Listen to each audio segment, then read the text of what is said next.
الفاتحة. أعوذ بالله من الشيطان الرجيم. بسم الله الرحمن الرحيم. الحمد لله رب العالمين الرحمن الرحيم مالك يوم الدين. إياك نعبد وإياك نستعين. اهدنا الصراط المستقيم صراط الذين أنعمت عليهم غير المغضوب عليهم ولا الضالين.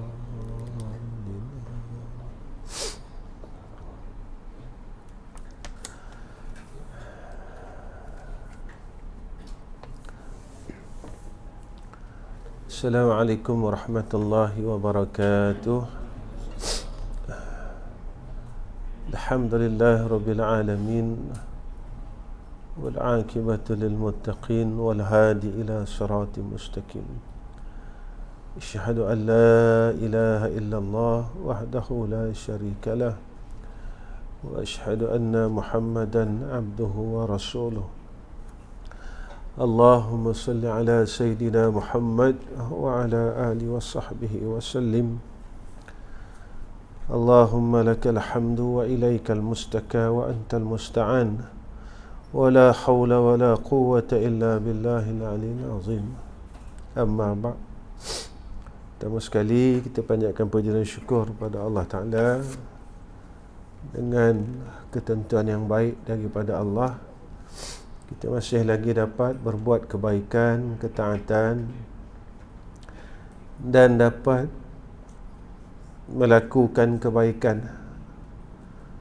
Inilah yang dikatakan orang bijak pada sisi Sayyidina Rasulullah Muhammad sallallahu alaihi wasallam, iaitu Nabi sebut al-kayyis man dana nafsahu wa amila lima ba'dal mauti.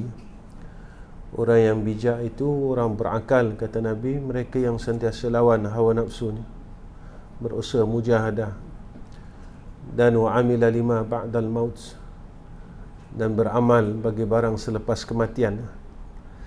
Jadi inilah yang dikatakan orang bijak. Bukan orang bijak itu orang yang banyak ilmunya, bukan. Orang bijak itu bukan orang yang fasih kalam, tetapi orang bijak itu adalah orang yang mempersiapkan dirinya untuk kehidupan yang hakiki. Ini yang disebut oleh Sayyidina Rasul.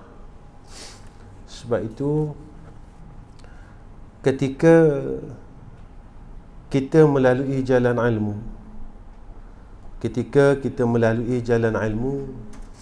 pada ketika itu natijahnya alat yang ada pada kita ini mesti membawa kepada arah akhirat. Sebab itu Imam Al-Ghazali rahimahullahu ta'ala dia sebutkan kepada kita tentang tanda ilmu yang manfaat itu. Ketika ilmu ini tidak boleh membawa kita ke arah akhirat, ketika itu disebut oleh Imam Ghazali ilmu yang tidak manfaat. Sebab itu Rasulullah sebut kepada kita al-ilmu ilman. Ilmu ni dua. Sehingga kan dalam kitab Bidayatul Hidayah itu dijelaskan kepada kita tentang apa beza ilmu yang manfaat dan ilmu yang tak manfaat. Maka sebenarnya tatkala kita duduk di dalam jalan ilmu, maka pada ketika itulah kita kena tahu kita nak pilih jalan mana. Ini sebenarnya. Dan jalan itu telah disiapkan oleh Allah kepada kita. Cuma kita pilih.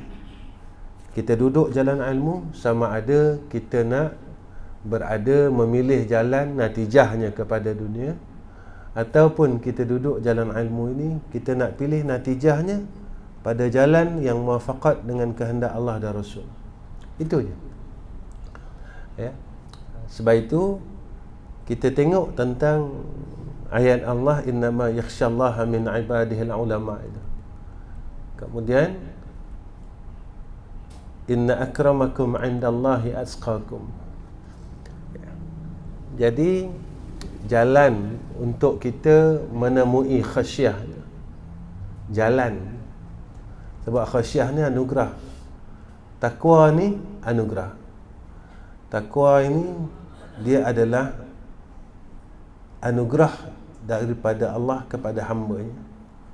Tetapi jalan nak beroleh akan takwa ini mesti dengan jalan ilmu. Sebab dia mesti mengenal. Kalau dia tak kenal, maka dia tak tahu.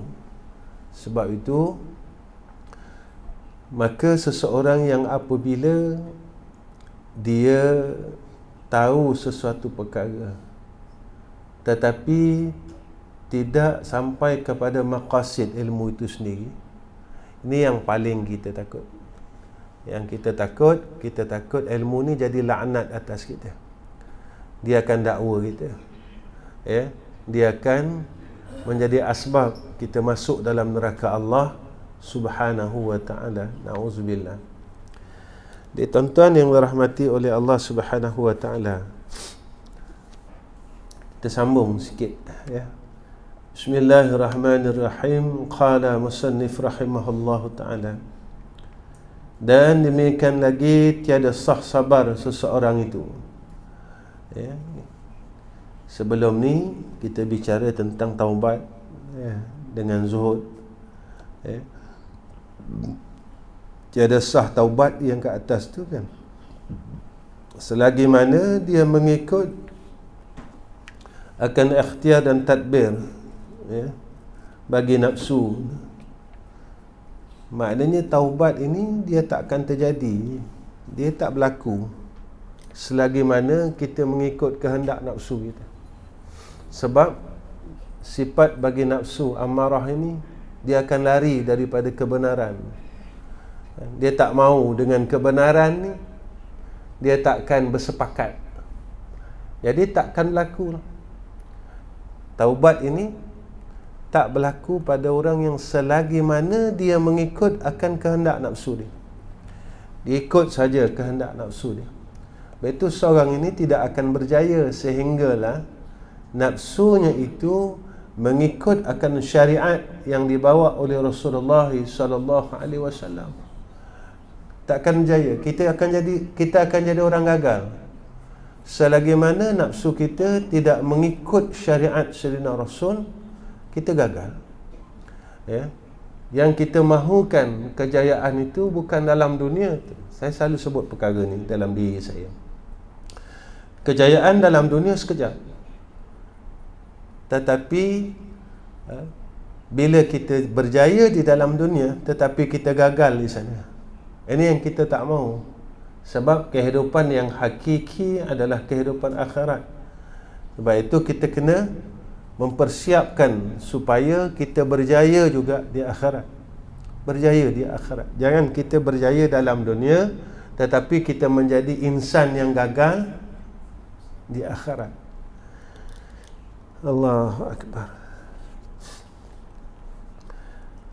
Tiada sah sabar seseorang itu melainkan meninggalkan dan keluar ia daripada tadbir dan ikhtiar bagi nafsunya, ya. Kerana orang yang sabar itu seseorang yang sabar daripada sesuatu yang tiada suka redha Allah Subhanahu wa ta'ala baginya. Ini orang sabar, ya. Jadi selagi dia tak boleh tinggalkan akan kejahatan nafsu ni, nafsu ni tak akan sepakat, tuan-tuan, ya. Nafsu kita ni tidak akan sepakat. Betul, orang yang sabar ini, apa benda perkara yang Allah tidak redha atasnya, dia sabar. Maksiat, Allah tak redha atas kita maksiat, kita boleh sabar, kita boleh bertahan dari melakukan maksiat itu sendiri, ya. Perkara yang Allah tak redha, boleh tak kita bertahan, tuan-tuan? Boleh tak kita bertahan dalam perkara yang Allah tidak redha? Boleh tak kita sabar dalam perkara yang Allah tidak redha? Sebab itu Imam Ghazali dia pecahkan perkara ni kepada kita. Sabar ni terbahagi tiga: sabar pada ketaatan, sabar pada sabar dalam meninggalkan kemaksiatan, sabar di dalam bala dan ketentuan yang tidak baik. Dalam nak melaksanakan benda baik, kena sabar, tuan-tuan. Baru kita sampai kepada penghujung kebaikan. Nak meninggalkan kejahatan, Perlu sabar dalam arti kata mujahadah. Saya selalulah ulang benda ni tuan-tuan. Kita boleh semayang, puasa, pergi umrah, tapi kita tak boleh tinggalkan mengumpat.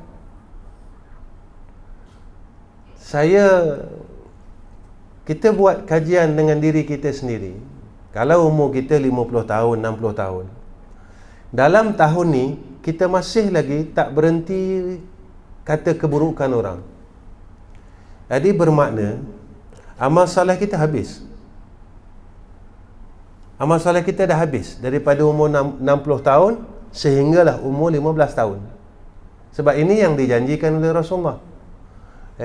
Kita boleh buat amal, semayang, baca Quran, tapi nak meninggalkan kejahatan ini satu perkara yang susah. Lagi-lagi kejahatan yang menghapuskan seluruh amalan kita. Kita nak tinggalkan marah, nak tinggalkan hasad, nak tinggalkan rasa ujub, rasa kitalah yang terbaik, orang lain tak baik. Nak meninggalkan yang disuruh oleh Allah dan Rasul, tinggalkan, khususnya sifat mazmumah. Nak meninggalkan rasa kibir itu sendiri, padahal itu dosa tuan-tuan. Dosa, ujub ni dosa, sombong ini dosa. Lagi-lagi perkara yang diremehkan oleh manusia akhir zaman, tetapi dia dosa besar. Fitnah, tuan-tuan. Benda itu dosa besar, tapi diremehkan oleh umat akhir zaman. Kita boleh bersetuju, menyampaikan, memanjangkan, padahal dia dosa besar. Sebab itu tuan-tuan, kita ini kena bermujahadah dalam tiga-tiga perkara ni.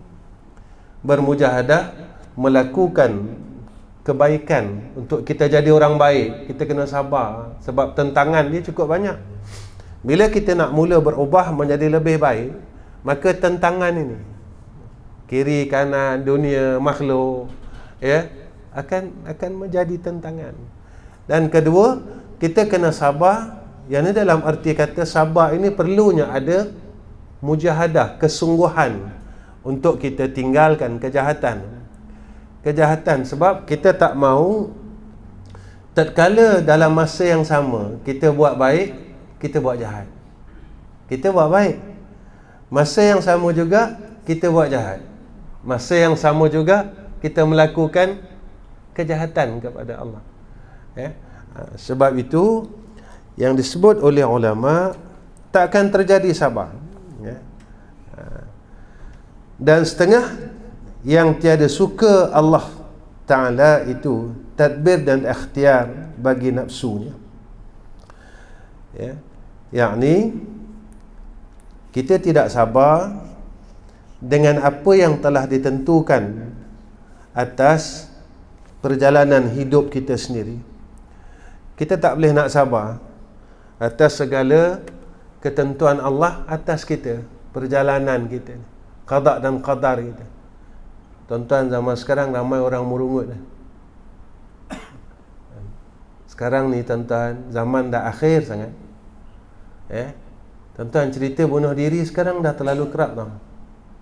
Orang nak bunuh diri sekarang terlalu kerap. Dia begini, puncanya sebenarnya bukan ekonomi. Bukan ekonomi. Saya dan tuan-tuan pernah susah dulu. Tuan-tuan pun pernah susah, saya pun pernah susah.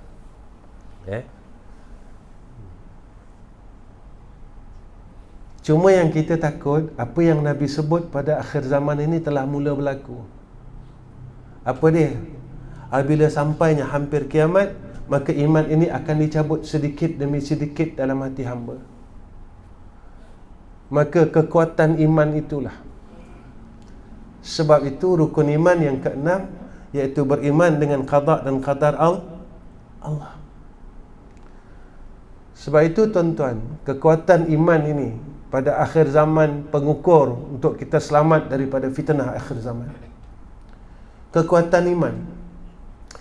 Jadi sebab itu saya tanya diri saya dan berfikir, Kita ilmu banyak ni untuk apa?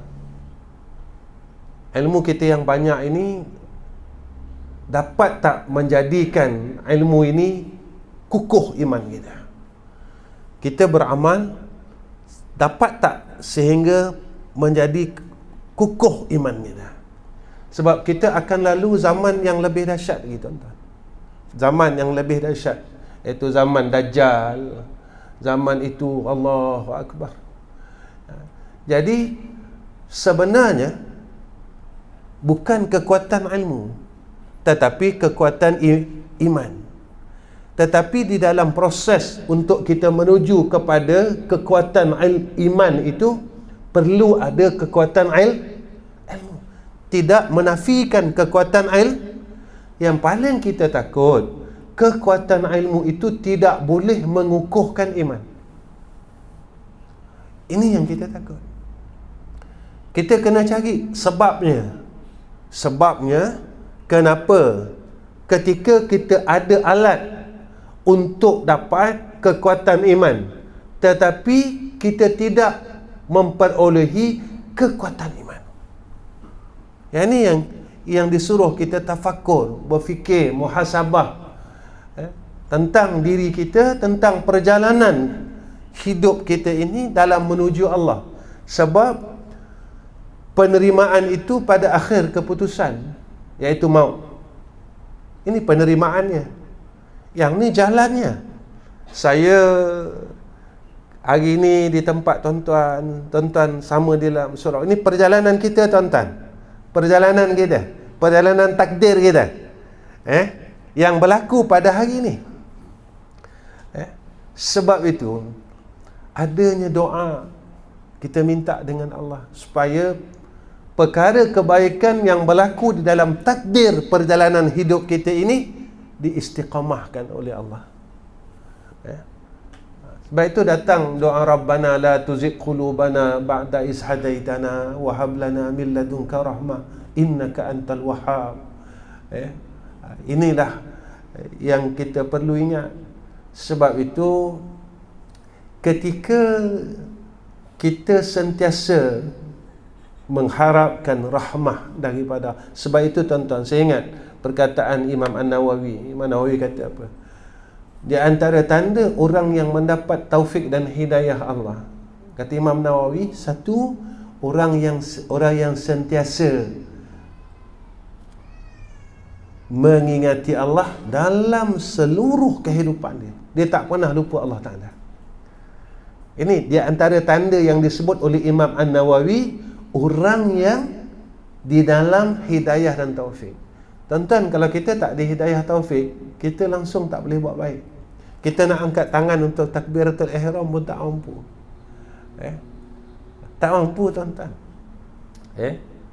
Zaman sekarang, ini saya minta maaf cakap dah. Saya minta maaf cakap dulu.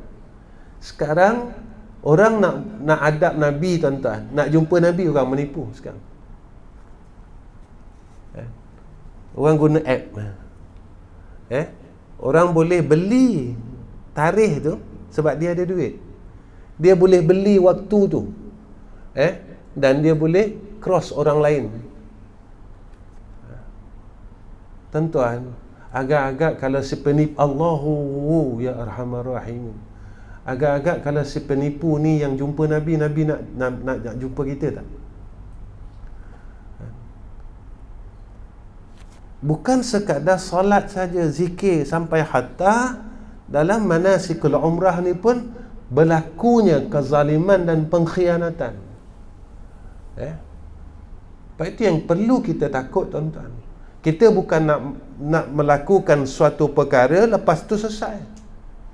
Kita nak supaya apa yang kita buat, amalan yang kita buat, ilmu yang ada pada kita, amal saleh yang ada pada kita diterima oleh Allah. Sebab apa? Sebab banyak perkara yang dalam kehidupan kita yang Allah telah hapuskan amal kebaikan ini. Itu yang saya kata, dengan jalan kita mengumpat puluhan orang, dengan jalan kita memaki, hasad, dengki, dosa dan terus dosa. Pemarah kita tak boleh buang, hubbud dunia kita, dan dosa dan terus dosa. Sebab itu tuan-tuan, zikir yang masuk di dalam qalbun kita tidak jadi apa-apa faedah. Kita pukul hati kita dengan zikir ni tuan-tuan. Ada jalan orang pukul hatinya dengan tahlil, la ilaha illallah, la ilaha illallah, la ilaha illallah. Pukul hari-hari pukul, tetapi masih pemarah, masih sombong, masih hasad, masih dengki, masih ini. Tetapi dalam jalannya. Dan ada perjalanan orang yang pukul dengan zikir itu dengan Allah. Duduk dalam hatinya Allah, Allah, Allah, Allah, Allah. Tetapi tak boleh nak memusnahkan kubu mazmumah di dalam hati dia. Tak boleh nak hancurkan benteng-benteng, kubu-kubu maksiat, kekotoran di dalam hatinya. Tuan, kita tak nak macam tu. Kita tak mahu. Sebab itu saya selalu cakap dengan diri saya, kita berusaha untuk jadi orang baik. Dengan jalan anugerah ilmu ni, kita dapat jadi orang saleh. Dengan jalan anugerah amalan, yang kita dapat beramal, kita boleh bangun malam, kita boleh baca Quran. Dengan anugerah ini, kita dikurniakan menjadi orang saleh. Menjadi orang saleh, kita dapat puasa. Mudah-mudahan anugerah yang tak dianugerahkan kepada orang lain. Maka jalan ini agar tidak membinasakan perjalanan kita. Ustaz, boleh ke dengan amal baik ni binasa kita? Boleh.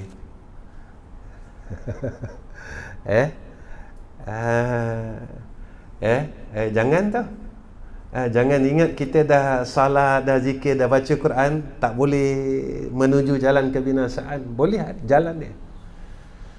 Jalannya di mana? Selagi sifat mazmumah di dalam batin kita ni tak musnah.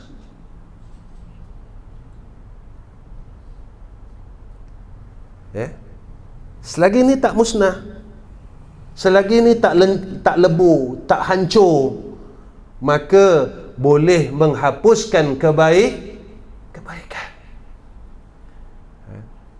Kita semayang malam, rasa kita orang soleh dah. Jaga ni tuan-tuan. Lalu kita mempasikkan orang lain. Perasan tak? Kita mula tengok orang sebelah, rasa macam rendah sikit. Yang tu rasa apa tuan-tuan? Bukankah itu jalan rasa kepada ujub itu sendiri? Yang ni memusnahkan amalan, yang merosakkan amalan. Yang ni yang kita kena jaga. Sebab setiap perkara yang kita lalu dalam perjalanan hidup ni tuan-tuan, bukan kita disuruh membanggakan diri, tak.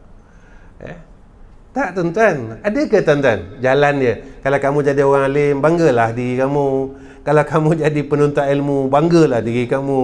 Kalau kamu jadi orang kaya, banggakanlah diri kamu. Adakah tuan-tuan? Tak ada. Kita tak dengar pun tok guru kita masa kita mengaji dulu, dia sebut macam tu. Tapi penekanan mereka adalah tawaddu', tawaddu', tawaddu', tawaddu'. Sebab apa? Ketika kita mula merendahkan diri dengan jalan amalan kita, kita takkan ada rasa kecukupan di dalam hidup kita. Kita ni banyak amal. Sebab kita makin tunduk. Sebab itu dalam kitab Bidayatul Hidayah, bab ilmu manfaat, menjadikan kita tamak kepada akhirat. Maka ilmu ini satu jalan menjadikan rasa tamak itu kepada akhirat. Menjadi gemar kepada akhirat. Ini jalan dia.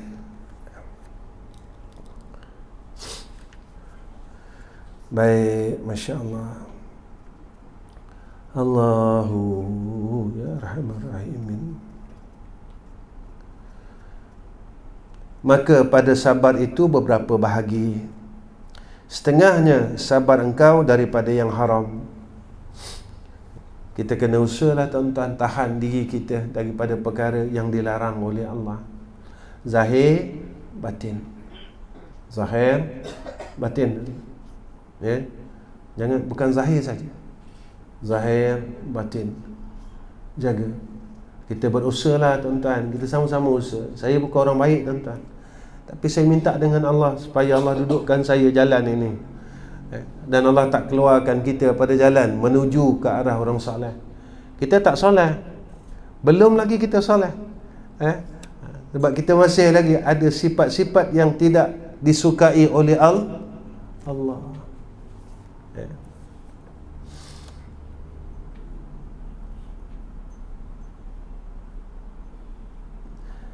Dan setengahnya sabar engkau daripada payah dan susah berbuat yang wajib atas engkau. Kita sabar dalam mujahadah kita, dalam berbuat perkara yang wajib yang diperintahkan oleh Allah. Meninggalkan kibir ini tuan-tuan wajib, bukan sunat. Meninggalkan ujub ini bukan sunat tuan-tuan, dia bukan makruh. Benda tu wajib kita tinggalkan ujub. Maka disebabkan kibir inilah syaitan itu diharamkan masuk syurga Allah. Takkan kita yang belum masuk syurga tapi kita kibir, kita dijemput oleh Allah. Tak mungkinlah makhluk yang kibir dihalau oleh Allah dari syurga. Takkan kita yang kibir dijemput oleh Allah ke dalam syurga. Kita yang kibir ini dijemput oleh Allah. Sama ada kita sombong ini dengan jalan apa? Kita sombong dengan jalan ilmu ke? Kita sombong dengan jalan harta ke?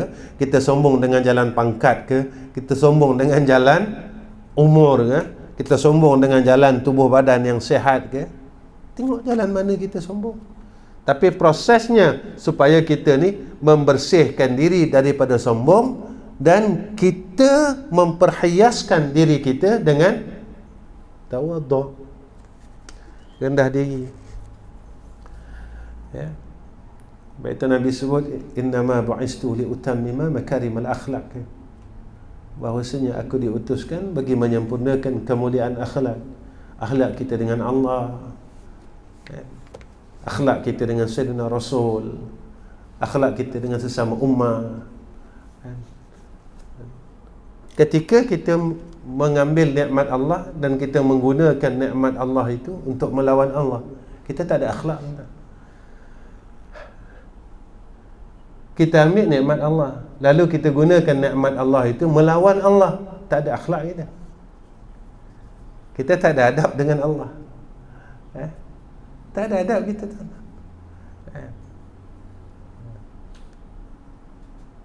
Lepas itu kita kena fikir, aku ni salah adab tak dengan Allah? Aku salah tak adab dengan Sayyidina Rasulina Muhammad sallallahu alaihi wasallam? Aku salah tak adab aku dengan sesama makhluk, umat yang dicintai oleh Sayyidina Muhammad sallallahu alaihi wasallam? Ini semua tuan-tuan kena tengok. Panduan kita cukup mudah tuan-tuan. Uwais Al-Qarni ini, Uwais Al-Qarni, dia mendahulukan akan kewajipan dia kepada ibunya sebagai seorang anak. Rasulullah tak pernah jumpa dia, tetapi Rasulullah mengenali dia. Macam mana tuan-tuan? Uwais Al-Qarni ni tak pernah jumpa Nabi, dan Nabi tak pernah tengok wajah Uwais Al-Qarni, tak pernah tengok. Tetapi Rasulullah mengenalinya, sehingga Rasulullah memerintahkan sahabat iaitu Sayyidina Umar meminta doa kepada Uwais Al-Qarni. Uwais Al-Qarni macam mana tu tuan-tuan?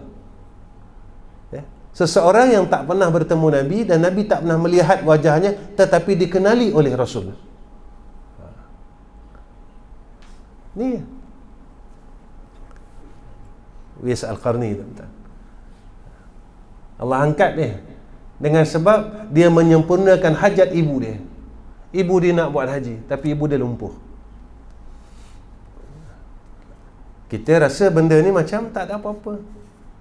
Dia kena tanya, ilmu yang ada pada kita ini, kita sempurna tak? Sampai tak dengan kita tidak meninggalkan akan tuntutan seorang anak kepada seorang ibu? Tak selesai tuan-tuan kalau kita semayang saja, baca Quran, tetapi kita meninggalkan akan hak seorang ibu. Tak selesai. Tetapi orang yang ada ilmu ini, lalu di dalam hidayah dan taufik Allah, lalu dia akan nampak, oh ini jalan dia, ini keperluan dia, dan ilmu ini menunjukkan kepada dia, dapat membezakan yang mana yang hak, yang mana batil. Itu orang yang sentiasa orang yang mendapat hidayah dan taufik daripada Allah. Kata Imam An-Nawawi, orang yang dikurniakan tidak melupakan Allah. Kedua, orang yang merujuk segala masalahnya kepada Allah. Setiap kali dia ada masalah, dia akan rujuk dengan Allah. Setiap kali dia ada masalah, dia akan rujuk dengan Allah. Dia akan mengadu terus dengan Allah, mengadu. Tempat yang pertama di dalam dirinya Allah. Ini tempat pertama. Tentang kita ni, kalau kita ikutlah apa yang Nabi buat, kita masih banyak lagi kita tak buat tuan-tuan. Kita cuma mampu ikut pakaian saja, serban, jubah, kan? Tuan-tuan ingat tak ketika peristiwa menggali pada Khandaq, kan? Ketika tu kan Rasulullah lapar sangat, dan Rasulullah letakkan perutnya tu, batu diikat supaya jangan rasa lapar. Sahabat-sahabat minta balik tuan-tuan untuk makan, lapar sikit. Rasulullah kata pergi dulu, kan? Pergi dulu. Rasulullah kata aku pun lapar. Tak. Dan ada sahabat yang ajak Rasulullah makan di rumah. Rasulullah ajak orang lain makan. Tuan-tuan, apa yang terjadi? Rasulullah yang cedok makanan sahabat. Dia suruh sahabat-sahabat makan dulu, bagi kenyang dulu. Dan dia tak makan lagi, tuan-tuan. Dia tak makan lagi.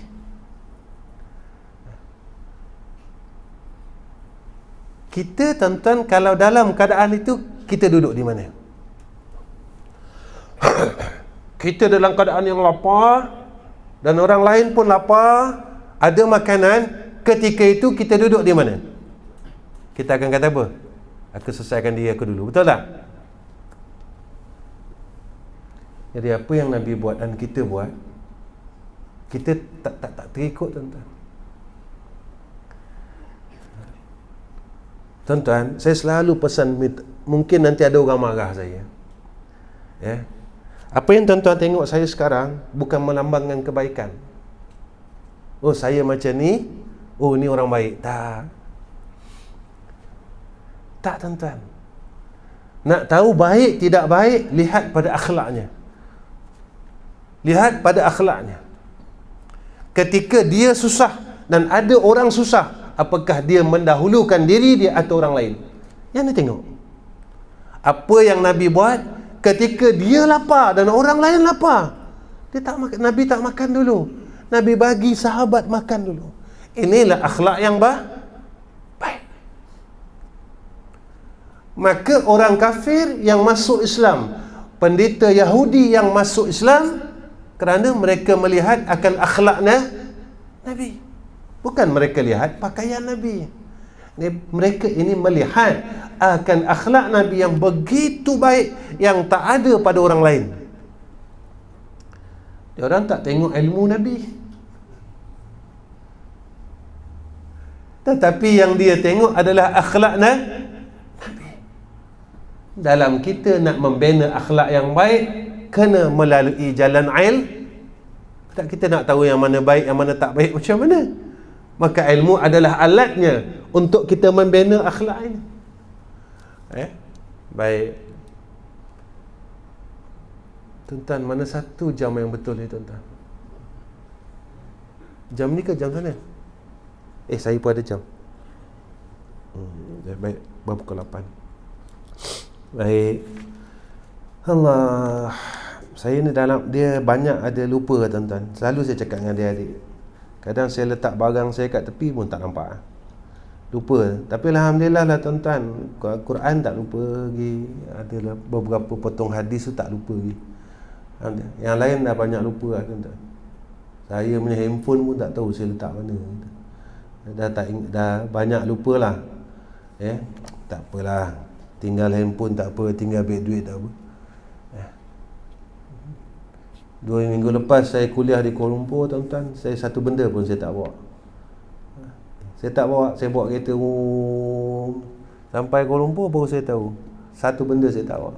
Duit tak bawa, handphone tak bawa. Cuma alhamdulillah ada minyak. Kalau tak ada minyak, saya pun tak tahu macam mana. Allah.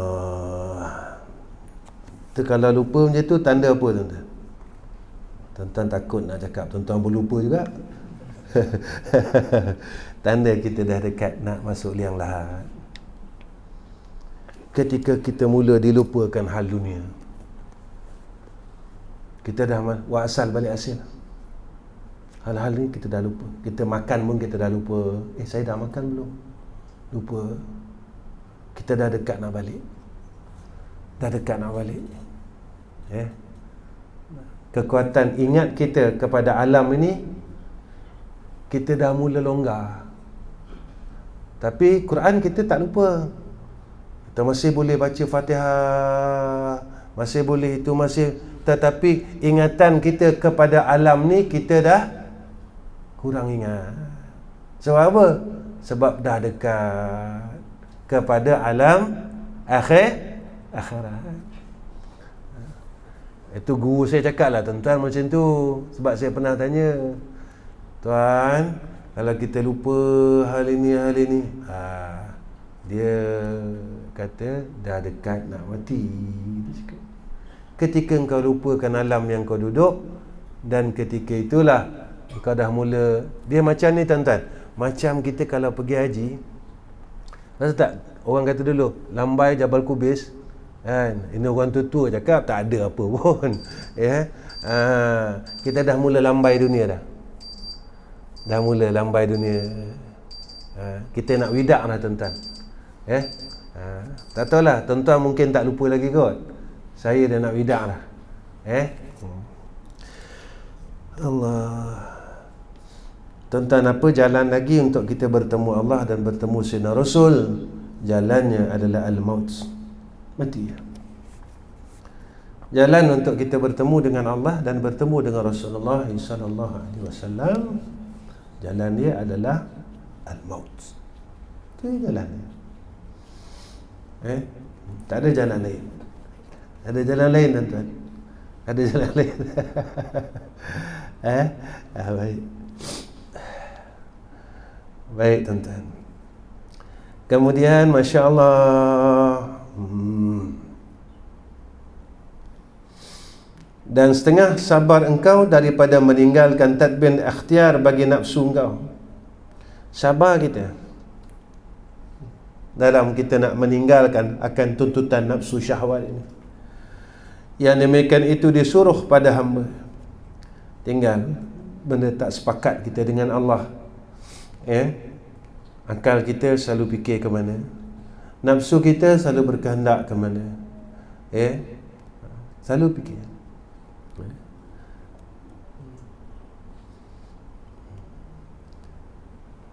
Saya tuan-tuan, saja saya kongsi,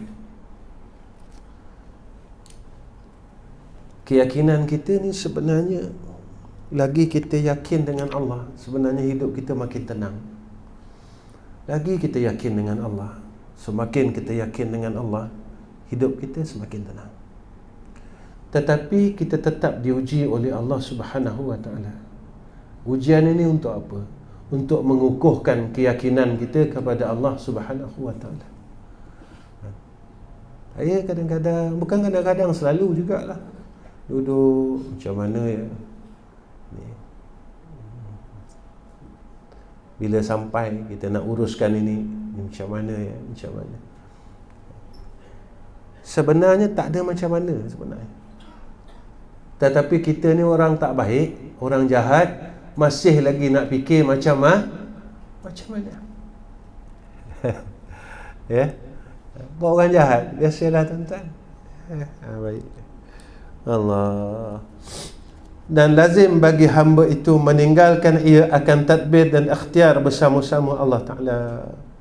Tinggalkan. Ya, kita ikut kehendak daripada Allah, ya, kita ikut tadbir daripada Allah. Apa perintah Allah, buat. Jangan kita ikut tadbir nafsu kita, tadbir akal kita, sehinggakan kita melawan perintah Allah. Allah dah tadbir kita macam ni dah. Ya. Sampai masa solat, sampai bulan puasa, sampai tahunnya zakat, ikut tadbir Allah. Jangan kita lawan. Allah suruh kita jadi orang yang mutawadda', orang yang tunduk dengan Allah, orang yang sabar, orang yang bertaubat kepada Allah. Ya. Jangan kita lawan, jangan ikut nafsu kita. Ya. Dan demikian, tiada sah syukur seseorang itu melainkan meninggalkan ia tadbir bagi nafsunya. Kerana orang yang syukur itu tiada berbuat maksiat bagi nikmat Allah. Ni orang syukur. Dengan nikmat yang Allah beri kepada dia, dia tak buat maksiat. Dia tak buat maksiat. Allah, takutlah tuan-tuan. Ya Allah. Kita ingat nikmat ni duit aja, tak. Sihat ni nikmat. Hidup ni nikmat. Hidup ni nikmat. Sihat ni nikmat. Masa lapang ni nikmat. Tapi kita kena tanya, masa lapang aku buat apa? Hidup ni aku buat apa? Kita kena tanya diri kita. Supaya kita dapat duduk tempat orang yang syukur dengan Allah. Saya fikir lain tak ada tuan-tuan. Saya fikir lepas saya mati esok, saya dapat apa? Itu je. Dunia ni kita boleh keluar jalan-jalan dia. Tapi dalam liang lahat nak jalan mana tuan-tuan? Tak ada jalan lah. Tak ada jalan lah. Jika tak ada rahmat Allah, kita berada dalam kesusahan, tak ada jalan lah. Kita hutang orang dalam dunia, kita boleh bayar dengan duit, tak tangguh dulu. Sana tak ada penangguhan tuan-tuan. Nak bayar dengan apa? Nak bayar dengan amal salah. Haltan kan amal salah kita tak ada apa-apa, tak ada langsung. Dah potong. Orang ni ambil, orang ni ambil, orang ni ambil, orang ni ambil. Jadi apa nak kita bayarkan lagi dengan amal salah kita? Sebab amal salah tak ada. Betul, saya pesan dengan kawan-kawan, Nabi ni sayang kat kita. Antaranya kasih sayang yang Nabi tunjukkan kepada kita tuan-tuan, yang saya selalu wawarkan tentang sembahyang sunat ba'da isyak kan. Kita tak tahu amal kita ni ada lagi tak? Kita tak tahu. Tapi kita nak sebut sayangnya Nabi, sayangnya Allah pada kita. Sampai Nabi tawarkan kepada kita orang yang sembahyang sunat ba'da isyak 4 rakaat menyamai dengan seperti mana dia salat pada malam Lailatul Qadar. Mana 83 tahun. Orang yang sembahyang jamaah isyak seumpama dia telah ibadat pada separuh malam. Orang yang salat jamaah subuh Allahu seperti mana dia telah beribadat seluruh malam. Yang ni pada Allah tuan-tuan. Pada manusia, dia cuma tengok kita sembahyang sunat ba'da isyak 4 rakaat. Tetapi pada Allah dinilai kita telah beribadat 83 tahun. Salat jamaah isyak pada kita cuma sembahyang sunat jamaah fardu isyak. Tetapi pada Allah kita telah dinilai beribadat separuh daripada malam. kita semayang jamaah subuh, maka pada manusia Allah semayang subuh aja pun. Tetapi pada Allah kita telah dinilai seperti mana orang yang telah as-salat pada seluruh malam. Macam mana ibadat seluruh malam tuan-tuan tanpa tidur? Macam mana nak nilai tu? Nak nilai macam mana orang yang beribadat seluruh malam tanpa tidur? Tanpa kita tidur.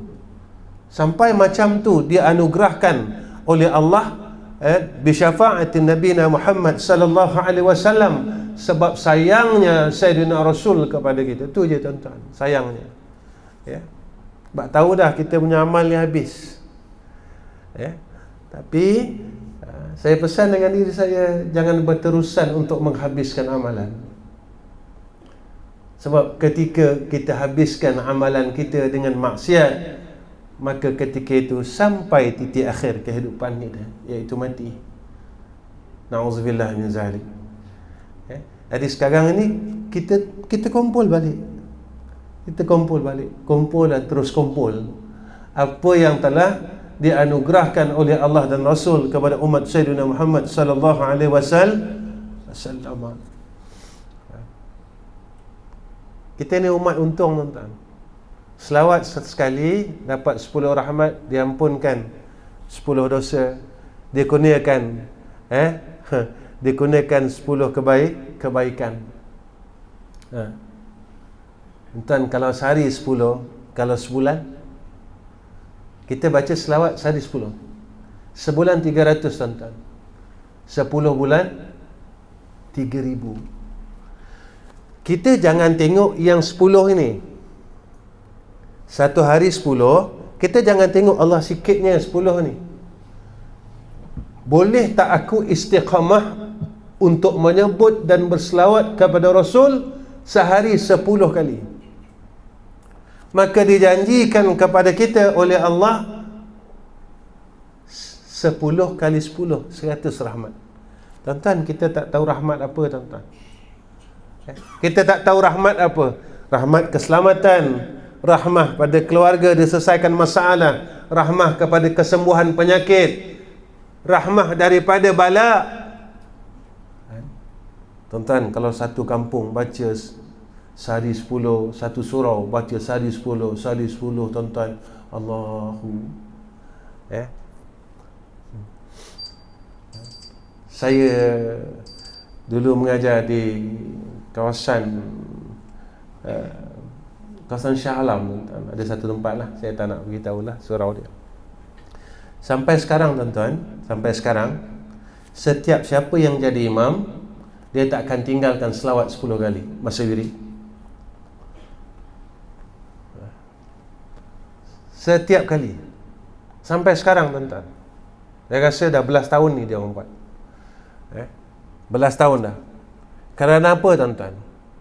Kalau di dalam satu surau ini mengamalkan satu waktu 10 kali selawat tuan-tuan, bermakna qaryah itu daripada satu waktu dia telah ada 100 rahmat daripada Allah.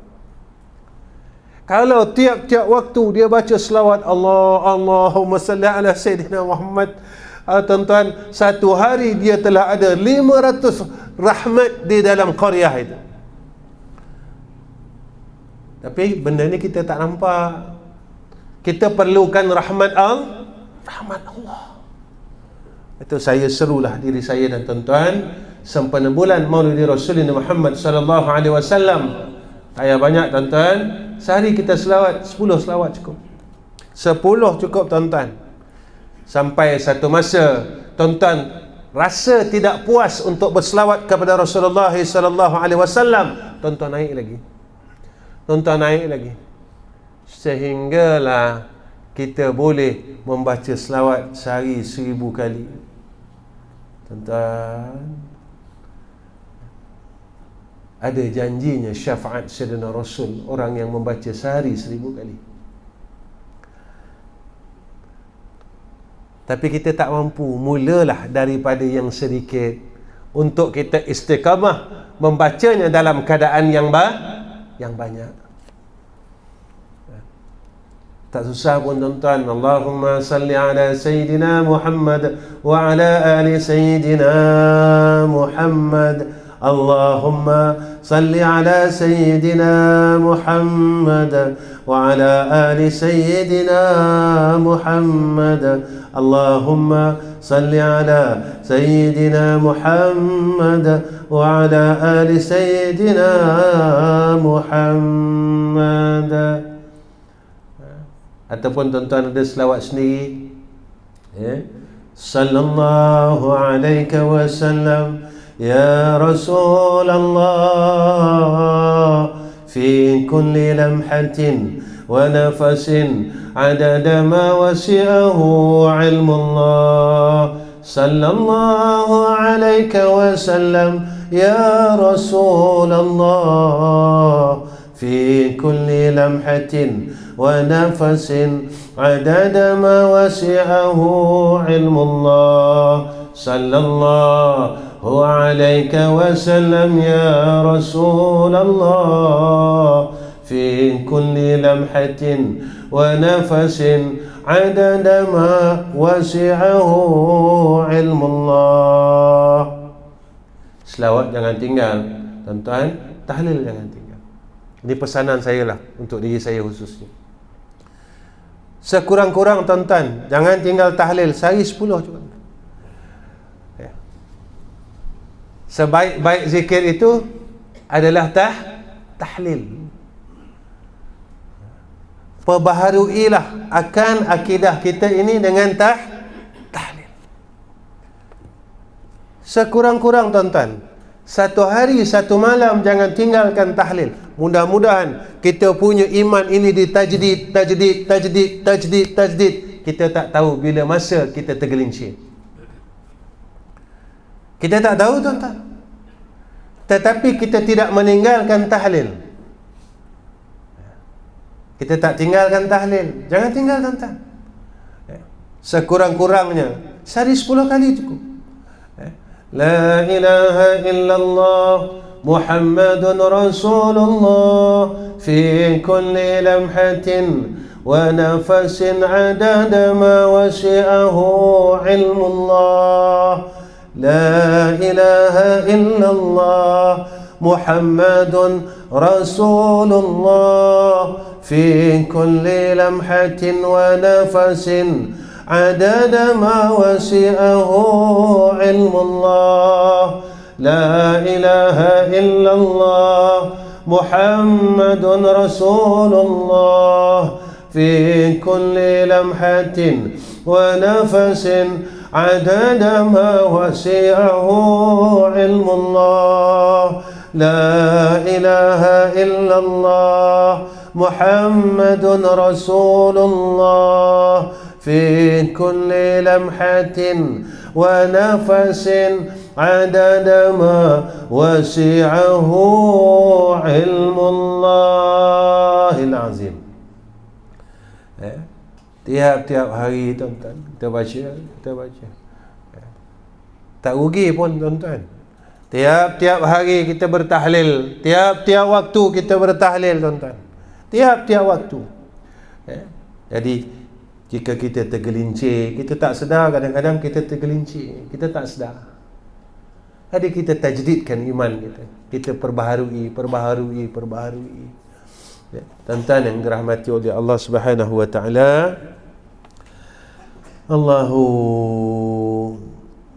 Kita berhenti bab syukur dulu. Insya-Allah nanti kita jumpa akan datang, kita sambung bab syukur insya-Allah. Allah. Tiada sah syukur seseorang itu. Cukup ya tuan-tuan nanti mengaji lama sangat kan jadi alim susah. Jadi sikit-sikit cukup. Saya tak pandai pun. Kalau saya salah tolong tegur tuan-tuan kalau salah tolong tegur. Jadi tuan-tuan, yang pertama sekali saya minta tuan-tuan tolong doakan saya dapat jadi orang baik, isteri saya, anak-anak, cucu, menantu semua. Yang keduanya tuan-tuan tolong doakan perjalanan saya besok pagi saya nak balik ke madrasah di Selangor. Di Selangor, mudah-mudahan perjalanan saya selamat, dimudahkan oleh Allah Sebab sampai rumah saya nak teruskan perjalanan saya lagi ke utara pula. Tuan-tuan tolong doa sebenarnya saya kuat. Saya cuma minta dengan Allah bagi saya kekuatan, tuan-tuan. Sebab saya bawa sendiri. Tuan-tuan pun tahu saya bawa kereta sendiri, pelan-pelan. Pelan tak pelan lah, tuan-tuan. Orang kata nanti orang jumpa saya bawa kereta, nanti ustaz kata bawa pelan-pelan. Pelan tak pelan lah, tuan-tuan. Kalau KLPT tu biasanya 140 tu itu kelajuan yang minimum dipanggil. Biasa kalau saya buat 14, 16 tak ada pelan lah, cuma pelan-pelan cara sajalah. Sebab saya bawa sendiri. Saya buat sendiri. Jadi memang saya tak suka orang bawa saya kalau jauh-jauh ni. Sebab susah, tuan-tuan. Kita dah berumur macam ni, kadang-kadang kita nak terkencing. Kita kalau bawa sendiri senang. Kita rasa kita nak terkencing sendiri, kita berhenti sendiri.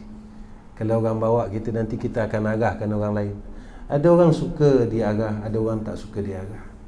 Jadi supaya kita tak menyakiti ramai orang, kan? Dan insya-Allah sebenarnya tuan-tuan tolong doa. Allah bagi saya kekuatan, Allah bagi saya istiqamah dalam buat hal ni, dalam buat kerja. Kemudian tu saya minta doa tuan-tuan, mudah-mudahan pembinaan Darul Atik Dakwah Center di Kampung Gemuruh ini dimudahkan oleh Allah dalam pertolongan Allah. Untuk pengetahuan tuan-tuan, kita dah nak naik bumbung besi yang ibu dah. Yang bumbung kiri kanan semua dah naik, besi semua dah naik, alhamdulillah. Dan dalam proses ni atap, kita nak naik yang tu ya.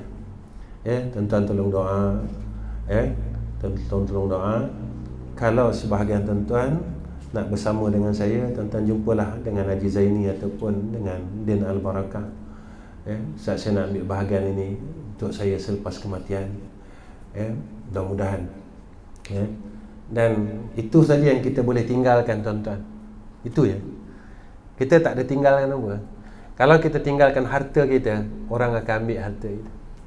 Tapi kalau kita tinggalkan rumah Allah, tak ada siapa nak ambil rumah Allah. Tak ada siapa nak ambil rumah Allah.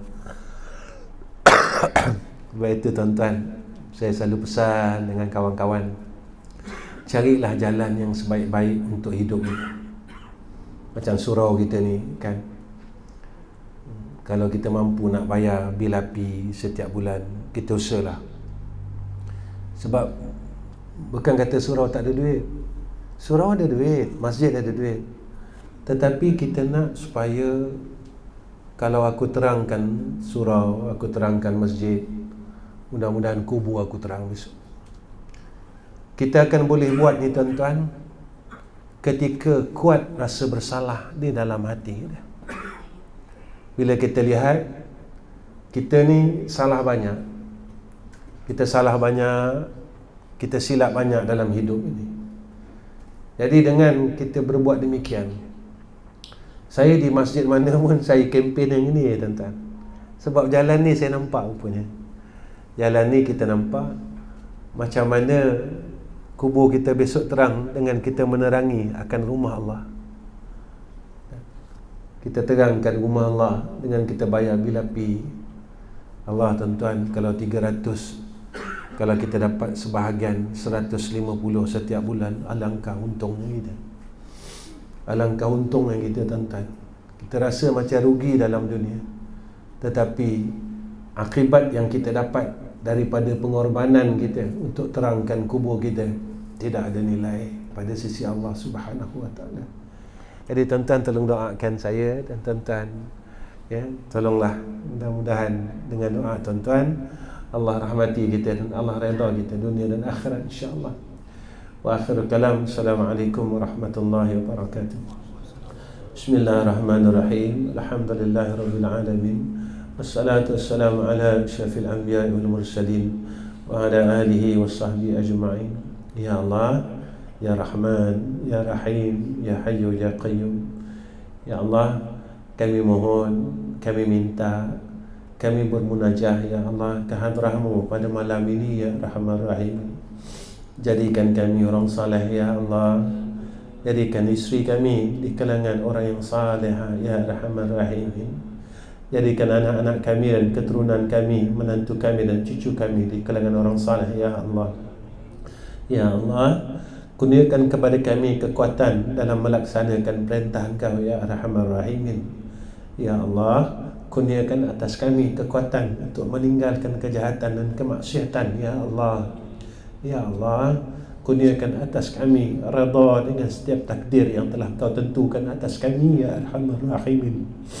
Ya Allah, jadikan kami, ya Allah, hamba yang sentiasa mengadu hal dengan Kau, ya Arhamar Rahimin, dalam urusan dunia dan akhirat kami, ya Allah.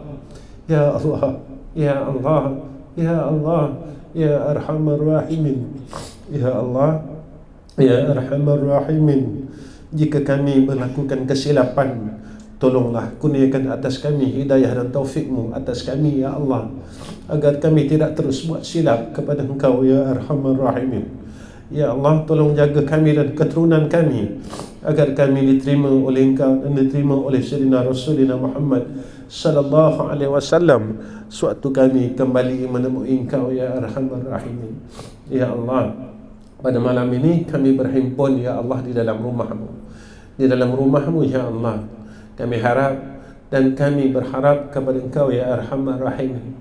Himpunlah kami besok, ya Allah, di dalam syurga-Mu, ya Arhamar Rahimin, bersama-sama, ya Allah, seperti mana Engkau telah himpunkan kami pada malam ini, ya Arhamar Rahimin.